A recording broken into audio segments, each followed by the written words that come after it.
glad you're always taking care of me. I wanna follow where you are leading. Ooh, I don't wanna miss out on the good fight now. Ooh, and everything I see, you're good, so good to me. I have decided I will depend on you no matter what. That's what I choose. I have decided I will depend on you no matter what. That's what I choose. That's what I choose.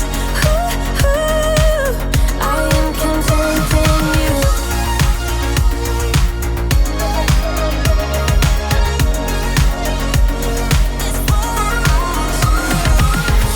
Thank you for all that you've given me. You are generous and good forever. Help me share the love you're showing me. I want everyone to know you better. Ooh, I don't wanna miss out on the good right now. Ooh, and everything I see, you're good, so good to me. I have decided I will depend on you no matter what. That's what I choose. I have decided I will depend on you no matter what. That's what I choose. That's what I choose. I am content in you. That's what I choose. I am content in you.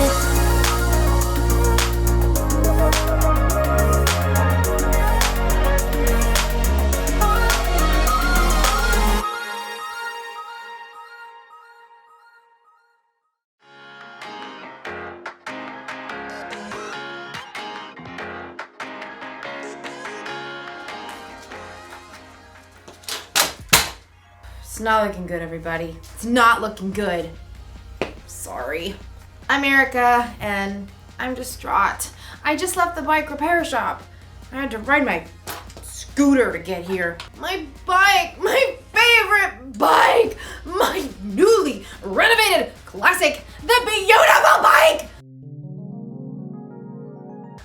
Is broken!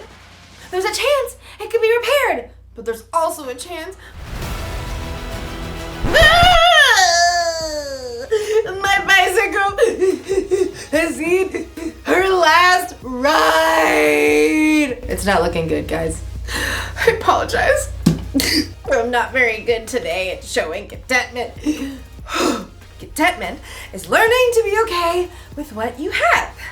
But how can I be okay with my bike I may not have anymore? The memories. Oh. I did the wrong hand. I'll sure miss that old girl. I don't think I'll ever be happy again. Unless they're able to repair my bike. Or unless I can save up enough money to buy a new bike. But until then, I guess I'm gonna have to be sad. Because my bike is broken. Because it's broken. In today's story, we'll hear about some people who were stuck somewhere between where they used to be and where they wanted to go. If only they could have been okay with what they had in the present. Hey! I have a scooter! I can ride it to the store to go look at new bikes! Bye, guys! The store is the other way. The Bible. It's 66 books of history, stories, letters, and poetry that fit together to form God's one big story. The epic adventure of how He created us and loves us so much that He made a way to rescue us. As we travel through the Bible, From Genesis to Revelation, we discover people who met God and found their lives changed forever. Now, for an amazing story. Inspired by the book of Exodus, chapters 16 and 17. The Israelites had lived as slaves in Egypt for hundreds of years, but God worked miraculous signs and parted the waters of the Red Sea to lead them to freedom. Sing to the Lord, He is greatly honored. He has brought Pharaoh's horses and chariot drivers into the Red Sea. God's people were free, but it didn't take long for all that singing and celebrating to turn into whining. The Israelites complained to their leader, Moses. You must want all of us to die of hunger out here. Yeah, we had it good in Egypt. All the food we wanted. You do remember you were slaves, right? But we had so much meat we could barbecue every day. The people continued to grumble, so Moses took their complaints to the Lord. The people don't trust you to give them food. I will rain down bread from heaven for you. The people must go out each day. Have them gather enough bread for that day. Moses and Aaron called the people of Israel together to share God's words. Come to the Lord. He has heard you speak against him. As Aaron spoke, the glory of the Lord appeared as a cloud in the desert. Once again, God spoke to Moses. Tell the people, when the sun goes down, you will eat meat. In the morning you will be filled with bread. Then you will know that I am the Lord your God. Moses and Aaron told the people everything that God had said.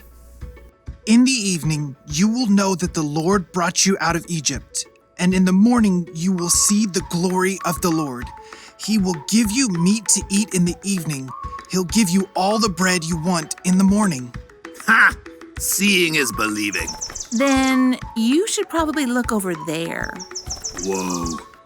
A large flock of quail, more birds than anyone had ever seen, settled upon the camp like a twittering, fluttering ocean. Quail barbecue for dinner!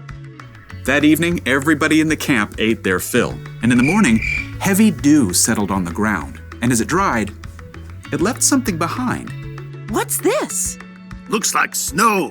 Like what? The stuff that falls on mountaintops. Flaky, white, tastes like honey. This is manna. It's the bread the Lord has given you to eat.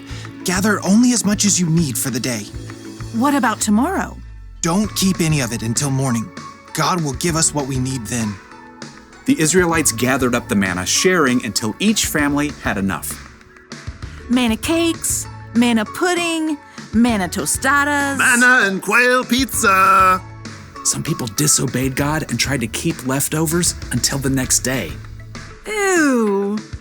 But any manna kept overnight, filled with maggots. As long as the Israelites stayed in the desert, the Lord provided fresh manna for them to eat every single morning.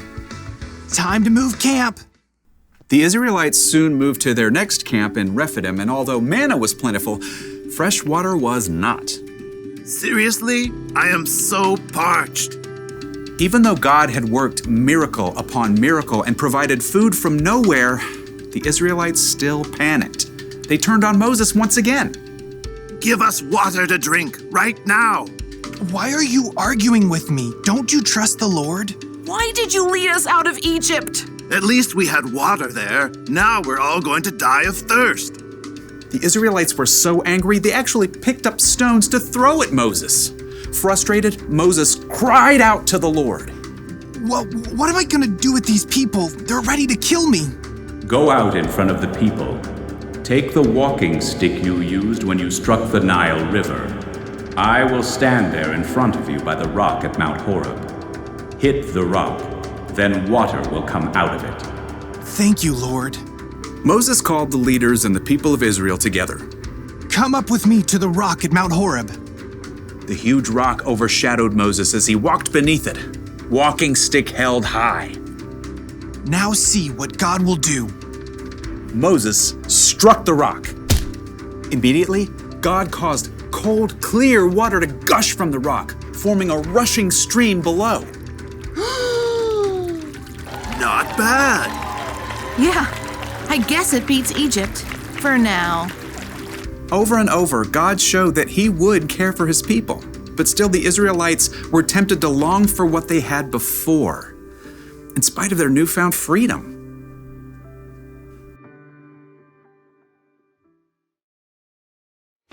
The Israelites were slaves in Egypt, but then God rescued them and brought them into freedom.